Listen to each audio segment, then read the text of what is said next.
Identical twins. Identical twins को हम कहते हैं मोनोजाइगोटिक ट्विंस। मोनोजाइगोटिक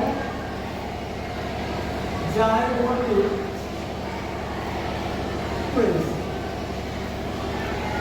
इसमें होता क्या है, जब पुरुष में क्या बनते हैं, शुक्राणु बनते हैं, शुक्राणु बनते हैं, और स्त्री में क्या बनता है, अंडाणु बनते हैं। जब शुक्राणु और अंडाणु का सृजन होता है तो क्या बनता है, जाइगोट बनता है। क्या बनता है, जाइगोट बनता है। और जाइगोट के बाद में जाइगोट से फिर क्या बनता है, कंप्लीट ऑर्गेनिज्म बन जाता है, ऑर्गेनिज्म बन जाता है, एक कंप्लीट शिशु बन जाता है। 9 माह के बाद एक कंप्लीट शिशु बन जाता है।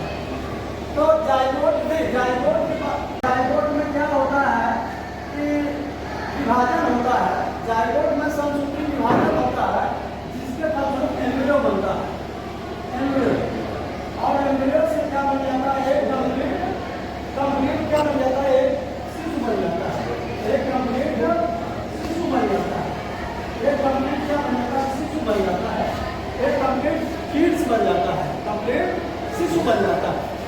9 महीने के बाद एक कंप्लीट शिशु बन जाता है। इसके बाद कभी कभी क्या होता है कि ये जो एम्ब्रियो है, ये एम्ब्रियो जो है, ये जाइगोट जो है, जाइगोट से एम्ब्रियो बनता है, ये एम्ब्रियो बन गया। और एम्ब्रियो में क्या होता है, एम्ब्रियो जब 2 भागों में टूट जाता है, 2 भागों में टूट जाता है, तो क्या बनते हैं, इसमें 2 फीट्स बनते हैं, 2 बच्चे बनते हैं, 2 बच्चे बनते हैं।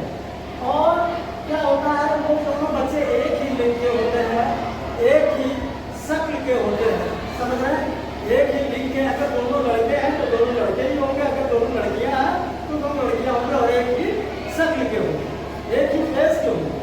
तो ऐसे बच्चे क्या कहलाते हैं, आइडेंटिकल ट्विंस कहते हैं। अब इसमें होता क्या है, मान लीजिए वायु कुछ वाला शुक्राणु एक कुछ वाले अंडे को फर्टिलाइज किया, तो निषेचित किया तो क्या बनेगा, लड़का होगा। तो लड़के का जो एम्ब्रियो बनेगा वो एम्ब्रियो 2 भागों में टूट जाएगा। तो उसमें क्या होंगे, 2 लड़के बनेंगे, एक ही चेहरे के, और एक ही चेहरे के 2 बच्चे, 2 लड़के बनेंगे। तो ये आइडेंटिकल ट्विंस कहलाते हैं। दूसरी बात, दूसरा होता है फ्रेटर्नल ट्विंस। इसमें क्या होता है, इसको कहते हैं non identical twins. Non identical twins. इसमें क्या होता है कि जब शुक्राणु अंडे को फर्टिलाइज करता है, जब शुक्राणु, स्त्री में कितने अंडे बनते हैं, 1 महीने में 1 अंडे।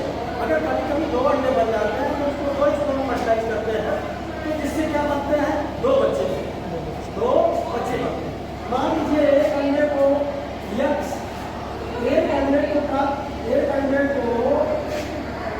वाई के सूत्र वाले स्पर्म में फर्टिलाइज किया, और दूसरे अंडे को यक्ष वाले शुक्राणु में फर्टिलाइज करने से किया। तो इसमें क्या होगा, 2 जाइगोट बनेंगे और 2 एम्ब्रियो बनेंगे, जिससे 2 बच्चे बनेंगे, एक लड़का बनेगा और एक लड़की।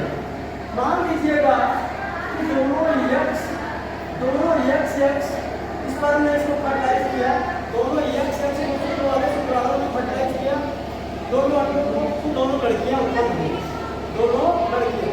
अगर वायु को शुक्र वाले स्पर्म है, शुक्राणु है, अगर उनको फर्टिलाइज किया, निषेचन किया, तो दोनों पुत्रियां उत्पन्न हुई। बात समझ रहे हैं? अब हम बात कर लेते हैं नंबर 3, सियामीन। नंबर 3 क्या कहता है, सियामीन।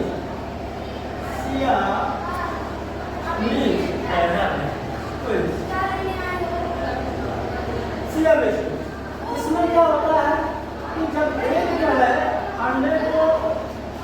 अंडे को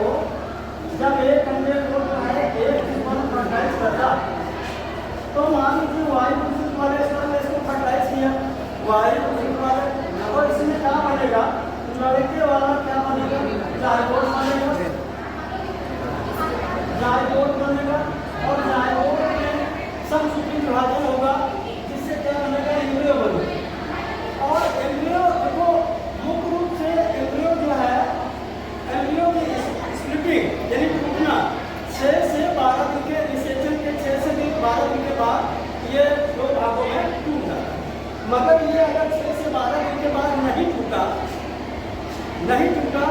तो क्या होगा कि ये कहीं न कहीं आपस में जुड़ा कहीं न कहीं आपस में जुड़ा रह जाएगा।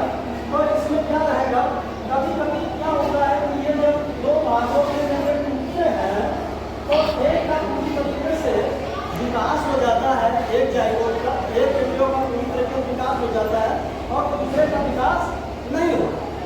तो इसमें क्या होता है कि वो जो जिसका विकास नहीं होता है वो एम्ब्रियो उस दूसरे वाले एम्ब्रियो के अंदर पहुंच जाता है। मान लीजिए ये कोई लड़की का एम्ब्रियो है, अब ये दो भागों में पूरी तरीके से नहीं फट पाया पूरी तरीके से नहीं फट पाया, तो इसमें क्या रहता है कि एक एम्ब्रियो पूरी तरीके से डेवलप नहीं होता और दूसरा एम्ब्रियो पूरी तरीके से डेवलप हो जाता है। तो उसका विकास उसके शरीर के अंदर होता है। उस जो जाइगोट पूरी तरीके से डेवलप हुआ वो जो दूसरा वाला जाइगोट जो नहीं पूरी तरीके से डेवलप हुआ था उसके पेट के अंदर जो है उसके शरीर के अंदर डेवलप होने लगता। तब कहते हैं कि अभी 2 माह की बच्ची का पेट जो है फूलने लगा, बड़ा होने लगा। तो जब डॉक्टर देखता है कि लड़की प्रेग्नेंट पाई जाती है, समझ रहे, वो जो माँ के पेट के अंदर ही जो पूरी तरीके से बढ़ नहीं पाया था, पूरी तरीके से डेवलप नहीं हुआ था, उस बच्ची के अंदर जो है वो डेवलप होने लगता है, समझ रहे। अच्छा, ऐसे बच्चे अगर दोनों ये पूरी तरीके से डेवलप हो गए, दोनों पूरी तरीके से डेवलप हो गए, तो ये बच्चे कहीं न कहीं इनके पैर आपस में जुड़े हो जाएंगे। मतलब दोनों का जो है पैर एक ही है और धड़ 2 है, या दोनों के सर आपस में जुड़े हैं या दोनों के पेट आपस में जुड़े रहते हैं, तो ऐसे बच्चे को कहते हैं सियाबलिश ट्विंस, समझ रहे।